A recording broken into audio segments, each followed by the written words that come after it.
Good morning, everybody. I'm here to resolve some issues with drum sander. I have done some research online, and that research has brought me to this point to try and give you guys some tips and hints. I've actually been, after I did all my research, I actually went through and decided how I was going to handle this, and I'm going to show you some of the steps that I've taken to create the drum for the drum sander. This is my first time doing this.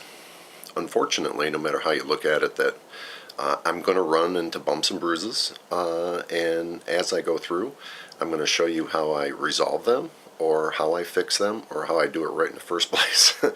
So, here I go. I'm going to give you some detailed instructions on how I've gotten up to this point right now.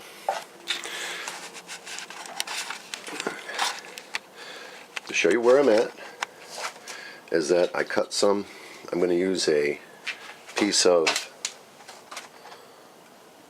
4-inch PVC Schedule 40. I'm going to use that for the sleeve on the outside of the drum. That'll give me a nice, probably Velcro it and use some Velcro sanding paper. All I did was cut this tube. I'm going to make my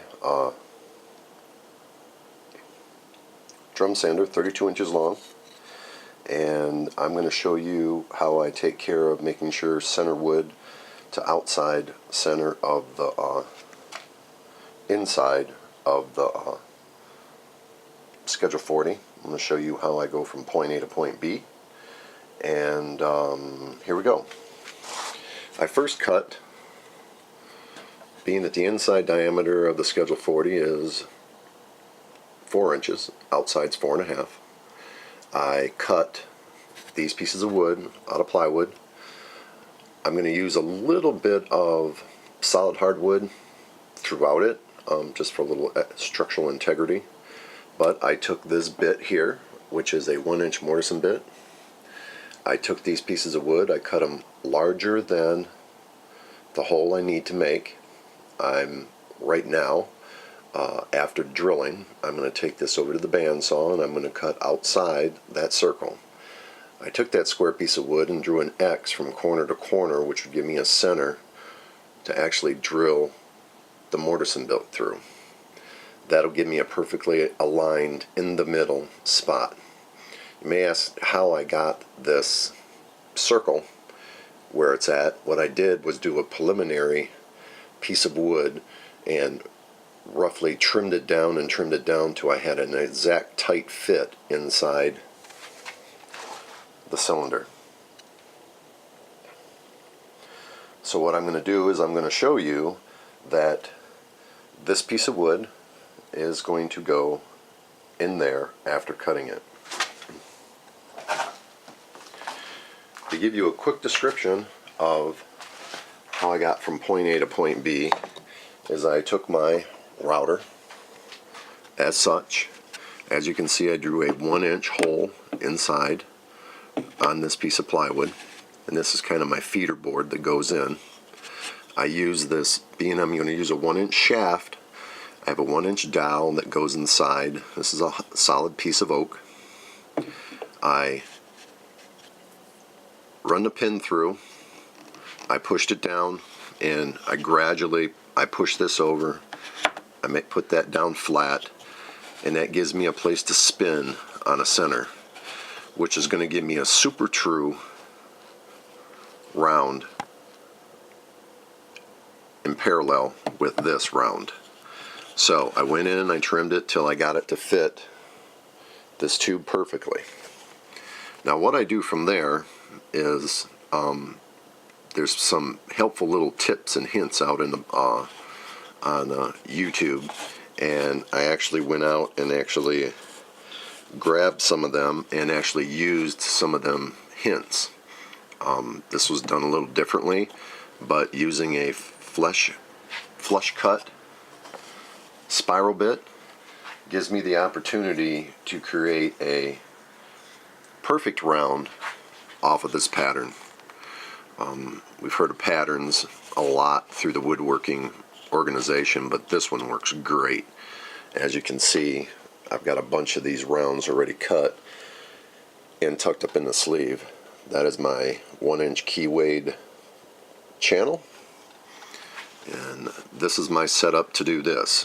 What I end up doing is, once that's done and once that's cut close to size, I take this, I put it on top like this.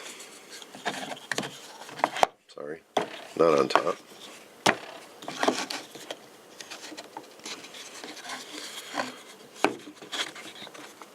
Gotta push this through. And once I cut that close, as you can see, when I spin this, that flush cut, that bearing rides on this and gives me a nice round. I'm going to go from here over to my bandsaw, and I'm going to trim the sides. I'm going to trim it down. Then I'm going to come back over here and I'm going to show you how I router this. So be patient with me for a minute. You will see how I create this.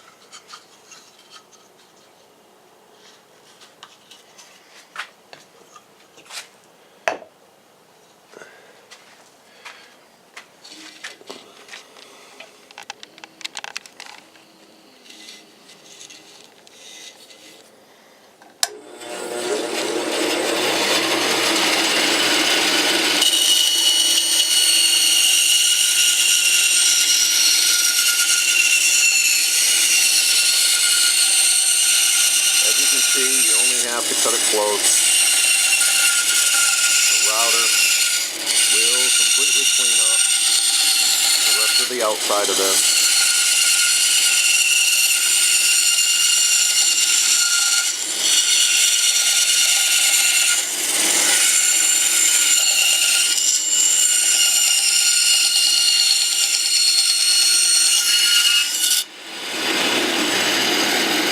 There's it cut out. Obviously not perfect, but all in all, this is exactly what these rounds look like beforehand. So what I do from here is I get my pinned object, which is my pattern. I place it on it and I push it down. I push the pin through, kind of knock it down, and what I'll do is feed this in like so. So if you continue to be patient with me here, I will show you where this is all going.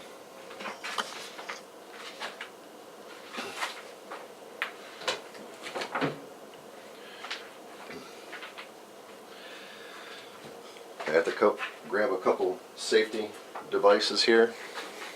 A pair of rubber gloves. Helps me hang on to everything when I start this all up.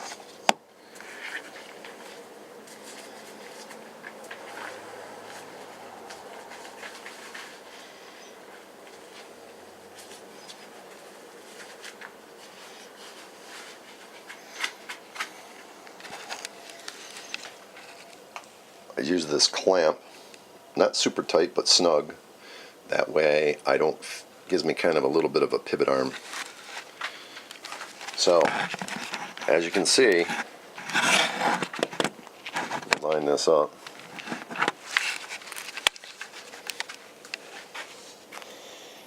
Is that I am ready to cut this circle. Now remember, about halfway through me cutting circles on my first pattern, I had to make a new one because I started losing a little bit of depth from that bearing creasing it. So your best bet is to make 2 or 3 of these as you're making your drum itself. I'm now going to show you how I do this. Give me 1 second. Throw this on my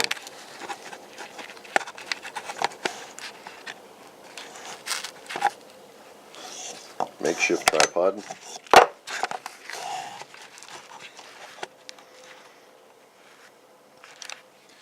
Maybe it's better if somebody else holds it so I don't cause any issues.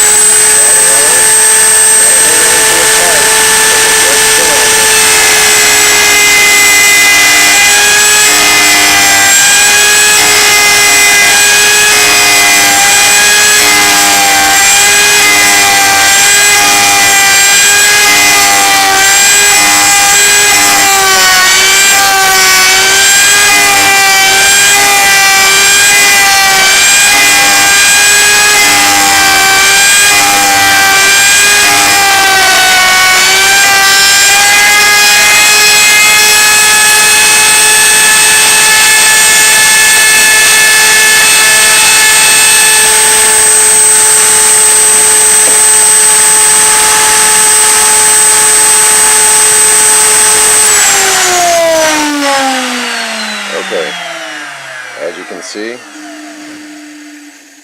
that bad boy is exactly that same round.